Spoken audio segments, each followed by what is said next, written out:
야복 강변의 야곱을 통해서 배우다. 2. 야곱의 장성의 관점.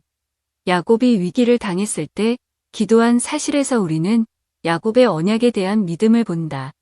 그의 기도는 두 가지 점에서 우리에게 큰 모범이 된다. 첫째는 어려운 환경에 처했을 때 야곱은 기도하였다는 점에서 모범이 된다. 에서가 공격해 오면 그는 바단 아람으로 되돌아갈 수도 없고 사실은 도망갈 곳이 없다. 이러한 어려움을 당했을 때 야곱은 기도하였다. 환난 날에 기도하면 하나님께서는 그 기도를 들으신다. 둘째, 야곱은 기도할 때 하나님께서 자신에게 베풀어 주신 은혜를 기억하면서 감사하였다. 하나님의 은혜와 언약의 말씀을 기억하면서 겸손한 마음으로 필요한 것을 구하는 것이 바른 기도이다. 우리는 여기에서 기도의 모범을 본다. 그렇지만 그의 기도에서 생각할 점도 있다.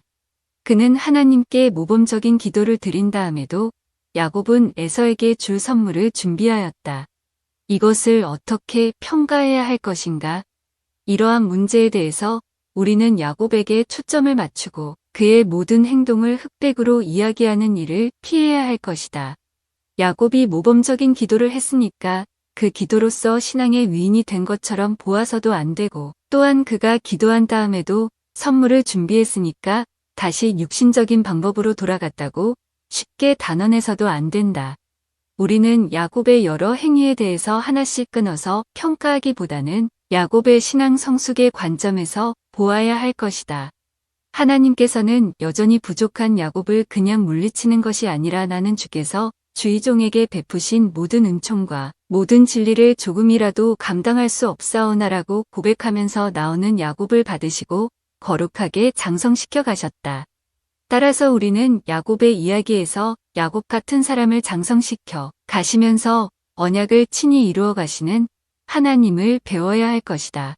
그렇지 않고 야곱을 긍정적으로나 부정적인 신앙의 모범으로 삼으면 야곱에 대해서 자신의 관점에서 쉽게 평가하는 문제에 빠지게 될 것이다. 1. 하나님의 두 손. 30장에서 야곱의 씨름의 의미는 그가 하나님을 끝까지 붙잡았다는 것에 있지 않았다. 이것은 형에서의 발꿈치를 잡고 나온 그의 이전 생활 방식이었다. 야곱이 자신의 연약함과 부족을 고백하고 은혜를 구하였을 때에 하나님에게서 이겼다는 말을 들었다.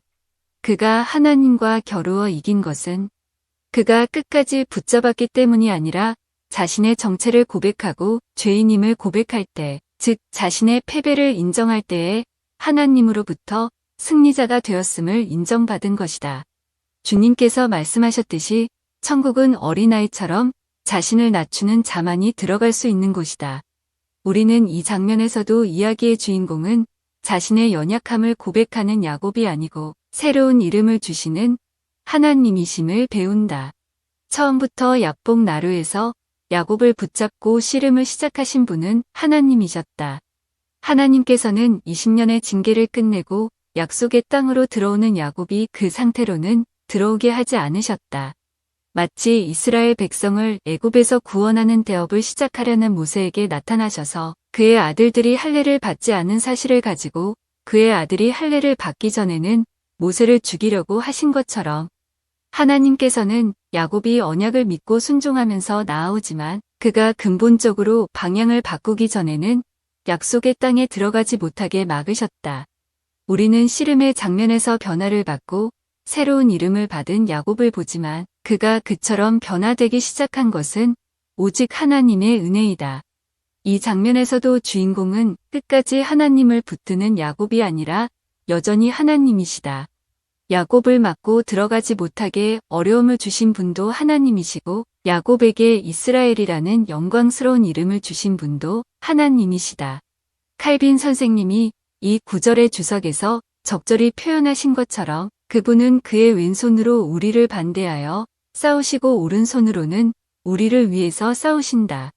우리에게 심하지 않게 반대하실 때에는 우리가 이길 수 있는 불굴의 능력을 공급하신다. 3. 이스라엘의 관점. 야곱의 기도는 훌륭한 기도였지만 그의 신앙과 마찬가지로 그의 기도도 자라야 하는 것이다. 야곱이 하나님의 언약을 믿고 나온 것이 장점이지만 그는 자신의 힘으로 그것을 이루려고 노력을 하였다. 그래서 거짓말도 하고 속임수도 썼던 것이다. 자신의 힘으로 언약을 이루려고 하다가 많은 문제를 일으켰던 야곱은 이제 변화되었다. 그의 뼈가 위골되어서 힘을 쓸 수 없게 되었을 때 그는 자신의 힘을 의지하는 대신에 간절히 울면서 기도하였다. 야곱은 자기의 힘을 의지했을 때에는 힘이 더 강한 에서에 대한 두려움이 있었다. 그러나 자신의 연약함과 거짓됨을 고백하고 하나님께서 새롭게 하시는 은혜를 맛보았을 때에 그는 두려움에서 벗어날 수 있었다.